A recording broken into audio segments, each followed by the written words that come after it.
Hello friends, இந்த வீடியோவில் என்ன பார்க்க போகிறோம் அப்படின்னா பார்த்தீங்கன்னா, இப்போ பார்த்தீங்கன்னா அனிமல் யானையை பற்றி ஒரு செய்தி பார்க்க போகிறோம். அதாவது யானைகள் பார்த்தீங்கன்னா உடல் அளவில் மிகப்பெரிய அளவில் இருக்குது.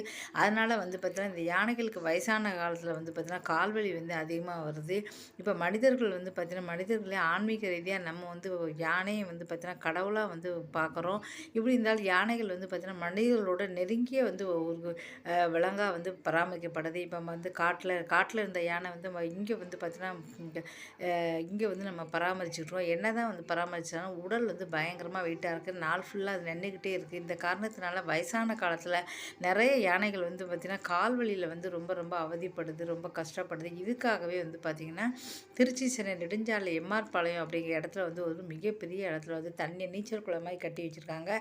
அந்த இடத்துல இந்த கால்வழி உள்ள வயசான யானைகள்லாம் நிறைய யானைகள்லாம் பராமரிக்கிறாங்க. கைவிடப்பட்ட யானை நிறைய யானைகளாக யானையை இங்கே பராமரிக்கிறாங்க. இங்கே யானையில் மிகப்பெரிய நீச்சல் குளம் மாதிரி கட்டி இந்த இதில் ஃபுல்லாகவே தண்ணியை ரொப்பிடுறாங்க. அதில் யானைகளை குளிக்க வைக்கிறாங்க. யானைகள் மணிக்கணக்காக அந்த குளத்துக்குள்ளே இருக்குது. இதனால் கால்வலி குறைஞ்சிருக்கு.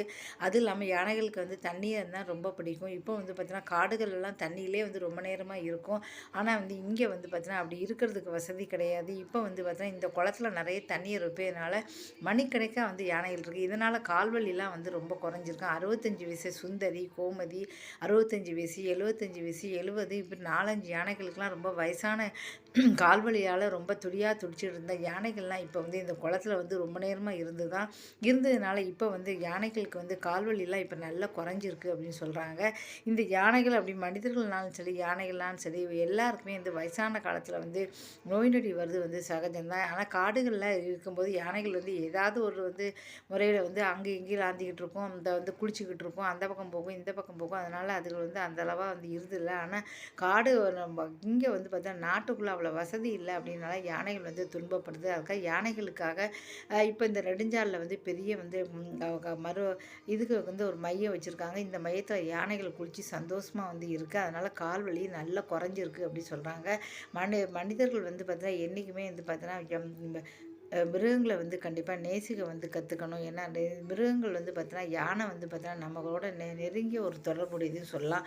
ஆன்மீக ரீதியாக நம்ம பார்த்தாலும் சரி யானையை நம்ம பிள்ளையாராக கும்பிடுறோம். வெங்கடாஜலபதி எல்லாருக்குமே பார்த்தீங்கன்னா யானை ஒரு மகாலட்சுமி சொல்லலாம். யானைகளை தெய்வமாக கும்பிடுறோம். அதனால் யானைகளை என்றைக்குமே நம்ம மதிக்கணும். யானை பார்த்தீங்கன்னா பிள்ளையாராக நினைக்கிறோம். அது மாதிரி வெங்கடாஜலபதிக்கு பார்த்தீங்கன்னா யானைகள் தான் யானையாக வைக்கிறோம். மகாலட்சுமிக்கு யானை தான். இப்படி பார்த்தா நிறைய தெய்வங்களுக்கு யானை பார்த்தீங்கன்னா யானையை தான் நம்ம மனிதர்கள் எல்லாருமே ஆன்மீக ரீதியாக நம்ம பார்க்குறோம். இந்த யானையை என்றைக்குமே நேசிக்கணும். அதனால தான் இந்த குளத்தை கட்டி இப்போ யானைகளுக்கு முறையான ஒரு சிகிச்சை கொடுக்கறதுனால யானை நல்லா இருக்குது அப்படின்னு சொல்கிறாங்க. இந்த வீடியோ பிடிச்சா மறக்காம சேனலை சப்ஸ்கிரைப் பண்ணுங்கள். தொடர்ந்து வீடியோ பாருங்கள். நன்றி, வணக்கம்.